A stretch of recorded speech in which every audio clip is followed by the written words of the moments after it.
Welcome back to another episode of the podcast, From the Depths of Darkness to the Light of Success. I am your host, Chris Swick, and on this podcast, we talk about mental health, addictions, ADHD, and really anything anyone's afraid to talk about, we talk about it on this show. You're all welcome on this platform. I believe everyone's story is valuable at the end of the day. Doesn't matter what walk of life you come from. We're all here to share our story and help one another grow from our past and what's gone on and help one another grow as a whole, sort of thing. But with no further ado, I'd love to introduce you to my next guest. I got Sarah Spiers from the west coast of the States. If you could take it away and let them know a little bit about you, it'd be greatly appreciated. Great. Thanks, Chris. I'm happy to be here. Before I start, FYI, for anybody listening, I have a 8-month-old child on my lap. And so he's doing the podcast with me. So we'll see how that goes. Again, my name's Sarah Spiers. I have over a decade of recovery and sobriety, and I have really dedicated this last decade towards building systems in the behavioral health care field here in the United States. And I have some side projects, which Chris found me on one that's not quite up and running yet, but a platform dedicated specifically to opioid use disorders that eventually I'm going to get up and running. But really, my expertise is in program development and system level work. That's amazing. And now, Mom, a little bit of everything. She's the Jill of all trades, everyone.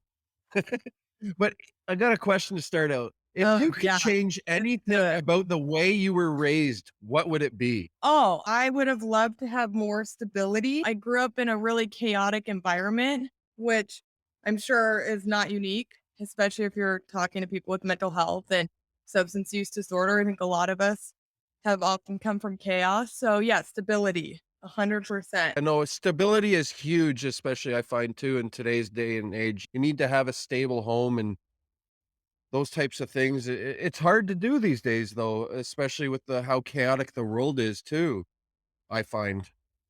Yeah. And I think that's where like some accountability and choices, for example, like having a kid has rocked my world in every way a parent has. But because I didn't have a lot of stability, I'm really dedicated towards creating that for my child. So I actually recently, which is why I'm on this show because it's a sudden change, I've gone part-time at my job, and I'm still a director, but I've stepped down into more of a consultant role, and I'm just focusing on certain programs and projects. And the rest of my time, like, I'm dedicating to being a mom because I realize like the world is hectic and I'm a workaholic.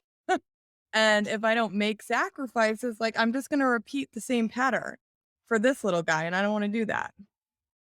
So what was it that sort of 10 years ago you had enough was enough? Was there traumas and stuff that had happened before then that sort of led you down that path into your opioid addiction? Oh, yeah. I had a ton of trauma. Again, just like a really unstable family life. I love both my parents. They did the best, but my mom was really sick when I was young. My parents separated, which as a child, those are traumas. But I also lost a lot of people. We had a lot of family members um, who died from drug overdose and mental health. And at 13, I was slipped a date rape drug, and that kind of rocked my world as a young girl. And then when I was about 15 years old, I had a friend who killed himself in front of me. So I had some pretty significant PTSD, which now that I look back, I can 100% see how that would correlate to my addiction and why I went so hard on heroin. You sound that is a traumatic event in itself. Seeing someone kill themselves right in front of you, you can't unsee these things either. No, it's PTSD. It is trauma. And it's ironic because a lot of the programs that I build now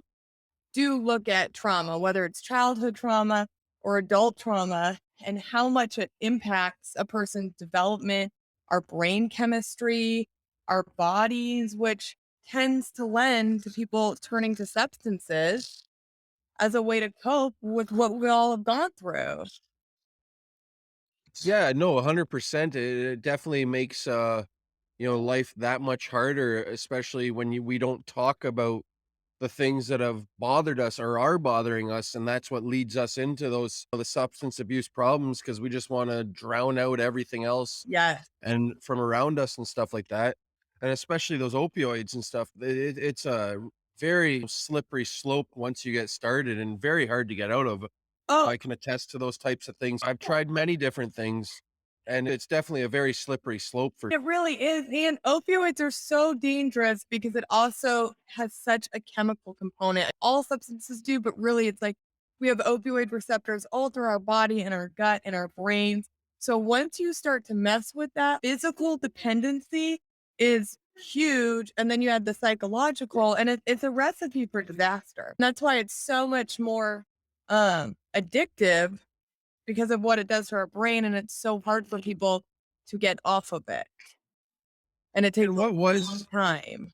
it does take a long time as there's harm reduction, there's different ways to get Yep. off it, and Suboxone and different types of things like that. Yeah, and I'm for What all of it. Like, truthfully, I just have to say that. I think everybody gets the dignity and the chance and choice to recover how they need to.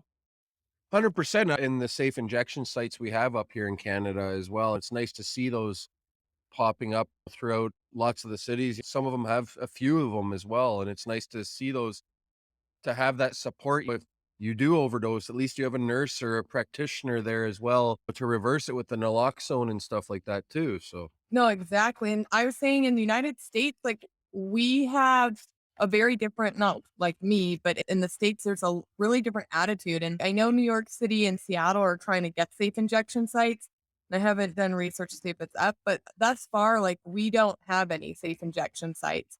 So we haven't really adopted a harm reduction, and I believe everybody can get sober and have that journey, but I also know, again, when it comes to opioids in the brain, and how many people die, like, we need to have these options to make sure that people can live to even think about rebuilding their life and what that next part would look like. 100%. And it's nice to have these supports and all those types of things because, not everyone's recovery journey is the same. And it's not everyone's is all about meetings and those Exactly. types of things. And I'm not all about meetings. There's so many more ways to recovery Yeah. than just going to a recovery group or 12-step program. I'm not about the 12-step program, to be quite honest. I have lots of people that have come on that are. I used to go, but I find much more use for myself outside of that, doing the podcast Yeah. and keeping in contact with people in recovery, and not putting myself. It's all about people, places, and things for me. You gotta take away the things you were doing beforehand and replace them with different things, Yeah. different places, different people, different things that you're doing, so No, exactly. And that is very similar to my philosophy. Because I actually got sober. And honestly, a bunch of different things got me sober. I went to treatment for a year. That helped me get sober. Transitional living. I went to therapy. I did get involved in the 12-step program, like doing the steps, and it really did help. But I've had that same kind of journey where I'm no longer classify myself as a member of the program. Like, I love principles. I love the concept of community, but I actually went back to school and became an international drug treatment researcher. And I really focused on opioid treatment programs around the world. And that's where my interest in systems came into be, and building programs and benefiting systems that can help masses. And so I also don't adhere to that straight absence base. Like, everybody has to go to a meeting. If you don't go to a meeting, you're going to relapse. And this is the only way to recover. I think that's actually does more harm a lot of times than good. no, 100% it does, and there's so many more ways, like you were saying, for recovery, and it's not that I've outgrown it per se, but I don't even like calling myself, "Hey, I'm Chris, I'm an addict." That's my past life. I've grown from that person, and there's other people out there, like, for example, what the heck's the actor's name there? It'll come to my name, but he doesn't even refer to himself as an addict. He doesn't like talking about his past. You know what I mean? Like, it's ju Well, and I not think ju no, but I love that too because it's like I'm the same way. It's like I had an addiction, but I'm not addicted to drugs and alcohol anymore. Like, it doesn't define who you are today. yeah, and it doesn't, and I don't struggle. Like, I do not struggle with drugs and alcohol today. Like, I do not have cravings. I do not struggle. Like, I'm very grateful. Some people might, but I really don't. And I've built enough programs. I've done enough research where it is so individual, and we need to grow as a system. Like, we need to be investing in like brain development. Like, we need to be looking at neuroscience and mental health and that trauma and like core underlying factors. And that's why, like, I have two different Instagrams. The Sober Sarah is my personal one, and I was way more active on that years ago. But I always talk about all the different types of groups too, because I think that's something that people don't realize. They might have a really bad experience with just one 12-step group, but they don't realize that there's like refuge recovery, there's moderation management, there's smart recovery, there's options. We just have to be vocal about it and make sure people know that there are lots of different ways to recover. And if one thing doesn't work, like, try something else. But if you keep going to meetings 100 times and it's not working and you're constantly relapsing, don't die. Try something different. It's just, we need to empower people to like have some choices in their life. 100%. I like that. Like, it's like the definition of insanity, doing the Yeah. same thing over and over again and expecting a different result. Yes. You're not gonna get it. So try different there's so many different avenues. There's But so many different things you can do, like reading books, watching videos on YouTube have helped me, like, and like just talking with people, networking. doing yoga, working out. Why do you think honestly, again, like from a brain perspective, like you need to replace it. So it's like dopamine, serotonin. If you can help your brain in those other areas, you're going to get healthier. And I also don't believe in this idea that you have to be 100% spiritually fit. Because I'm going to tell you, and I love how this podcast has gone in a totally different direction, but it's nice to just talk about it. But I know people who work spiritual programs who are like very sick individuals. And so I think that the biggest thing is like everybody gets to do what's right for them. And exactly what you're saying, educate yourself, try new things, like work out because it's good for your brain, find foods that help support your mood because there's a link, and build a community, whatever that looks like, online, in person. I think there's like simple things that we can do. 100%, Sarah, 100%. So which one of your achievements from the last year are you most proud of? I've actually been building the first sex trafficking center in Washington State, and it's one of the first models in the nation. And so it's actually a behavioral health program for youth who have been sex trafficked. And it's like a very comprehensive program that a lot of legislation has been done to design it and implement it. So hands down, like that's the thing I'm the most proud of. COVID's just impacting staffing and the opening of it, but the model's there, it's created, and hopefully I can bring this model to other parts in Washington and then maybe eventually bring it elsewhere. And really that's why I haven't been doing Follow the Poppy that much. It's like one of my side projects, eventually I'll do it, but like in my professional career that I don't post a lot about, I'm very busy, as you can see. What drove you to, start that about the child sex trafficking? Yeah, so I am one of the directors of Washington State's largest Medicaid youth providers for behavioral health. So we have comprehensive programs for suicide, mental health, substance use disorder, and then I've worked as a consultant for a lot of different programs. And one of the things that I've noticed over the last couple of years, which has just been shocking, but it's an increase of childhood like sex trafficking. So sexual exploitation and a lot of sexual trauma. And so I kept seeing these like young girls come in with the most horrific stories you can even imagine. That it's like, how is this even happening in the United States? And so I had the opportunity. I do a lot of legislative work because a lot of what I studied was policy. So I got involved with some policy that was happening in Washington State to end childhood prostitution. And out of that policy came ideas for restorative receiving centers. And so that's what I've created. And I basically enhanced the policy to really build a more comprehensive step down approach.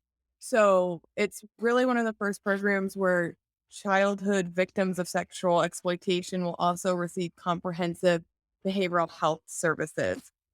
And then I've tied in a transitional living component as well. That's amazing that because you see it all over the place. Like, yeah, I see it all the time in the news up here as well. It's a worldwide problem. Like even like them selling young girls or young kids from over in Asia and Yep. all other parts of the world too. Yep. And just it's very sad. It's sickening. No, it's so Especially for someone like you and I and many other people out there that do have kids as well. These are the types of things that you have to think about in the back of your mind every day. well, and the other thing that's scary, it's like social media too. Like a lot of it happens through coercion of using social media and then drugs. And so that's why I wanted to make sure and I wanted us to pilot this program because there's a lot of services for sex trafficking, but there's not a lot that focus on like the mental health and substance use disorder. And those two things are so correlated with sex trafficking that I really wanted to make sure that we were addressing that. It's almost nap time. He's at that age where he's just wild and just it's like me as a child. And just like, oh yeah, like this is whole payback coming for me in this wild little thing. But no, yeah, it's horrible. So that's definitely the program that I am the most proud of right now. That's amazing, and congratulations to you to get that, ball rolling, and hopefully with things simmering down here with the way the world is, that eventually get going right across the nation Yeah. too. Yeah, exactly. That's the goal. So we'll see. And the other exciting thing about this program is like for the first time, we're going to be collecting like real time data to really understand the prevalence and the demographic background.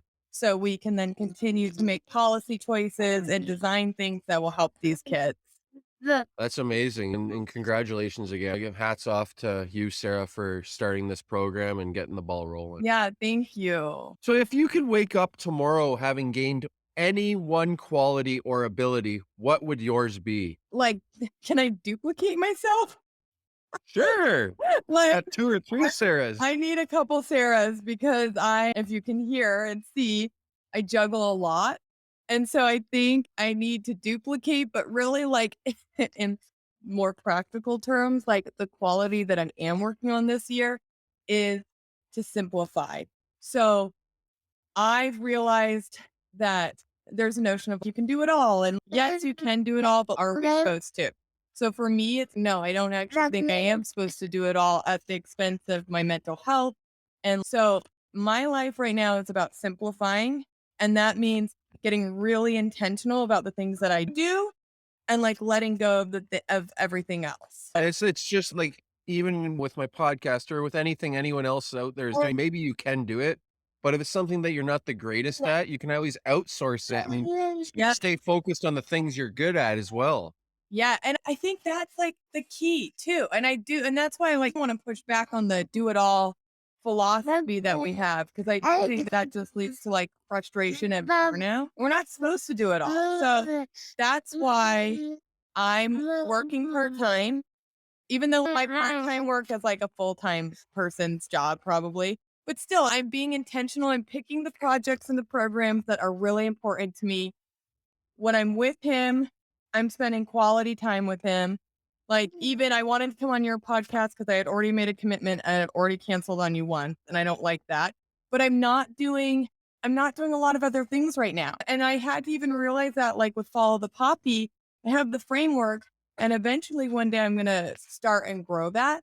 But it's just not today. That's my husband. Because if I'm gonna do something, like I do want to do it well.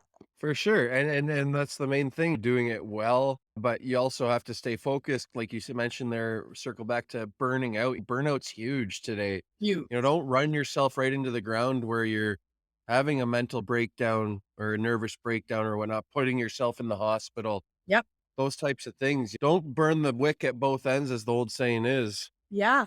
No, 100%. And I realized like having a kid again, because I really was a workaholic, like truly. And it makes sense. Like I have that part in my brain. Whatever I'm going to do, I'm going to do it to the like 19th degree. But then having him really had to wake me up to what type of parent do I want to be? What type of mom do I want to be? Like, what? I can't be this tired and burnt out and overextended and still show up as a mom. So it's actually been amazing. And I'm learning to do simple things, which I'm really good at complicated. I can build programs, I can change policy, but like cooking and like cleaning and like being domesticated. And those things have not been my forte, but I'm learning and I'm like enjoying the simple. So, yeah, like my quality I'm enjoying right now is simple. It's like simplicity. It's good. That's Sarah's word for the year, being simple. Yes. Everyone, we gotta be simple, dial it back a little and just enjoy life for what's in front of you. Be present. So true. And I actually think just from a workflow philosophy too, and like I'm noticing now that I'm doing that, like I'm a great mom. Like I'm present with him. That's why I'm like almost too present. He wants my attention all the time. So this podcast is gonna be a little interrupted. But like I'm actually able to show up and the things that I am doing, I'm finding I'm doing much better. And so I think by simplifying things and getting rid of some things we actually can do. We can do all of it, we just can't do it all at once, and that's what I'm realizing. For sure, and that's okay to not be able to do everything all at once. If some things gotta be put on the back burner, so be it. Yep. It is what it is. You have your top priorities in the middle and at the ending, and you gotta pick and choose what your battles at the end of the day. I was just gonna say, and sometimes it's hard to understand, get yourself to realize that and actually do it. 100%, it is definitely hard. It's harder than sometimes it's harder to implement things than actually saying them and doing them are 2 different things at Yeah, the end of the day. You exactly. know, I've learned that over the years too, especially just having that willpower to do things. What's the best advice you could give someone who's struggling with addiction to Again, I think that they have options, right? So I think it's so overwhelming just trying to get sober, like, even just acknowledging you have a problem, but then trying to get sober. We have so many broken systems and so many different opinions. And if something's not working, try something else. And that's really, it's just again that simple. Like you have options. I think people just get so frustrated probably because they'll try one thing or they'll go to one treatment center and it won't work. And then they think, I'm never going to get sober. Like nothing's worked for me. So just keep going. You have options. And I think one of the other things that I want people to know is like this is also a brain disorder. And so it's going to take time and it's going to take time to feel normal in your head. This is a psychological and a social like brain disorder that people have and it's real. I like that you say that it is a brain disorder. It's not like it's just something that someone can snap out of it overnight No. all either. Like it took me a long time to the fog to lift, and it still is lifting. 2 years and a little bit into Ex- sobriety myself, and the fog's still lifting, especially with all my other mental health and mental illness issues, underlying issues with my ADHD. yeah.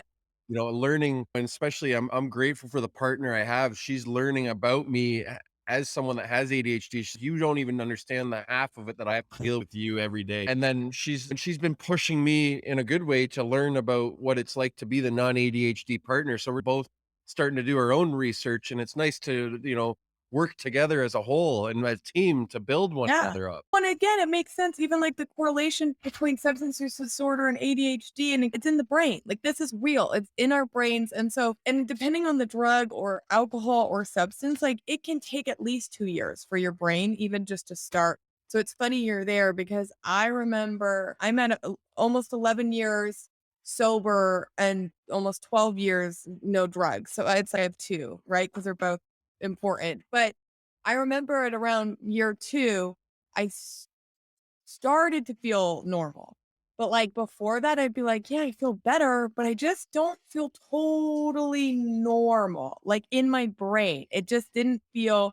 And then, like, slowly, like, now I know what it actually feels like for the most part, don't get me wrong. There are days, like and there are moments and I had horrible postpartum anxiety, so it was a good reminder of, again, dealing with the mental health condition. But it does take a couple years for our brain to and that's with anything. That's if you're on a mental health journey and you're, like, getting on new medication, it takes time for your brain to even out. If you're getting sober and you're not and you have no medication, it's really gonna take time for new pathways and neuroplasticity and just for everything to calm down. So, that's why I think people have options and give it time. So, I always say learn how to be bored, sad, angry, lonely, and uncomfortable, and you'll start to learn how to recover.